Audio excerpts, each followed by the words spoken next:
உலகத்தில் ஒருபோதும் மூழ்காது என்று சொன்ன ஒரு கப்பல். ஆனா சில மணி நேரத்தில் கடலுக்குள் மறைந்தது. அந்த கப்பல்தான் ஆர்எம்எஸ் டைட்டானிக். அந்த கப்பலுக்கு என்ன நடந்தது? இன்று அந்த உண்மை கதையை பார்க்கலாம் வாங்க. 1912ஆம் ஆண்டு உலகம் முழுக்க ஒரு பெரிய செய்தி பேசப்பட்டது. உலகத்திலேயே மிகப்பெரிய மற்றும் மிகச் சொகுசான கப்பல் கடலில் பயணம் செய்ய போகிறது என்ற செய்தி. அந்த கப்பலின் பெயர்தான் டைட்டானிக். அந்த காலத்தில் இந்த கப்பலை பார்த்த மக்கள் எல்லாரும் ஆச்சரியப்பட்டார்கள். ஏன்னா இதுவரை உலகத்தில் இவ்வளவு பெரிய கப்பல் யாரும் கட்டியதே இல்லை. இந்த கப்பலை கட்டுவதற்கு ஆயிரக்கணக்கான தொழிலாளர்கள் பல வருடங்கள் உழைத்தார்கள். இந்த கப்பல் சாதாரண கப்பல் இல்ல, அது ஒரு நகரம் மாதிரி இருக்கும் கப்பல். இதில் பெரிய உணவகங்கள் இருந்தது, நீச்சல் குளம் இருந்தது, ஜிம் இருந்தது, இசை நிகழ்ச்சி நடக்கும் ஹால் இருந்தது. அந்த காலத்தில் பயணம் செய்யும் மக்களுக்கு இது ஒரு பெரிய சொகுசு. அதனால் மக்கள் இந்த கப்பலை பார்த்து ஒரு பெயர் வைத்தார்கள். இந்த கப்பல் ஒருபோதும் மூழ்காது, அதாவது மூழ்காத கப்பல். 1912ஆம் ஆண்டு ஏப்ரல் 10ஆம் தேதி டைட்டானிக் கப்பல் தனது முதல் பயணத்தை ஆரம்பித்தது.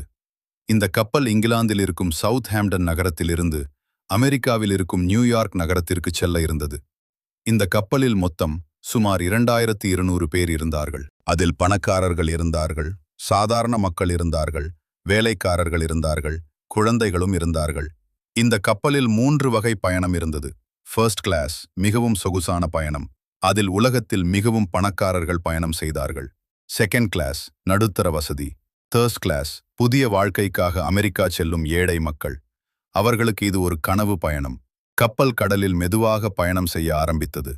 முதல் 2 நாட்கள் மிகவும் மகிழ்ச்சியாக இருந்தது. மக்கள் உணவு சாப்பிட்டார்கள், இசை கேட்டார்கள், கடலை பார்த்து மகிழ்ந்தார்கள்.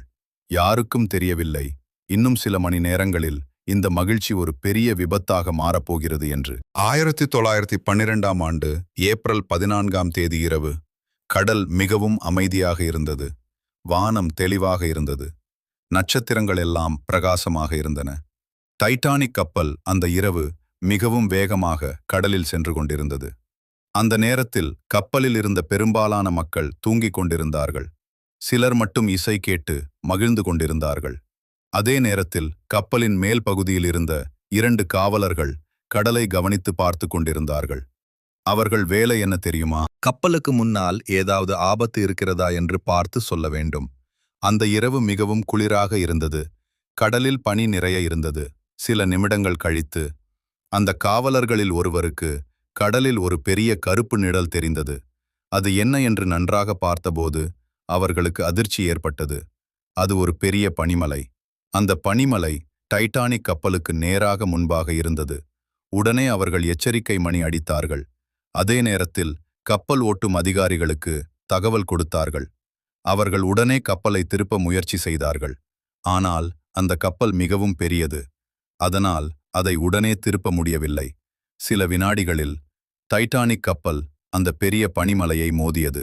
மோதியபோது பெரிய சத்தம் எதுவும் வரவில்லை. பல பயணிகள் அதை பெரிய விஷயமாக கூட எடுத்துக்கொள்ளவில்லை. ஆனால் உண்மையில் அந்த மோதல் மிகவும் ஆபத்தானது. பனிமலையின் கூர்மையான பனி கப்பலின் கீழ்ப்பகுதியை கிழித்தது. அதனால் கடல் நீர் மெதுவாக கப்பலுக்குள் வர ஆரம்பித்தது. முதல் சில நிமிடங்களில் யாருக்கும் இது பெரிய பிரச்சனை என்று தெரியவில்லை. ஆனால் கப்பலில் இருந்த பொறியாளர்கள் கீழே சென்று பார்த்தபோது அவர்கள் அதிர்ச்சி அடைந்தார்கள். ஏனென்றால் கப்பலின் பல பகுதிகளில் நீர் வேகமாக உள்ளே வர ஆரம்பித்திருந்தது. அப்போதுதான் அவர்களுக்கு புரிந்தது, உலகம் மூழ்காத கப்பல் என்று சொன்ன டைட்டானிக் உண்மையில் ஆபத்தில் இருக்கிறது என்று. மீதி பார்ட் 2 வில் பார்ப்போம்.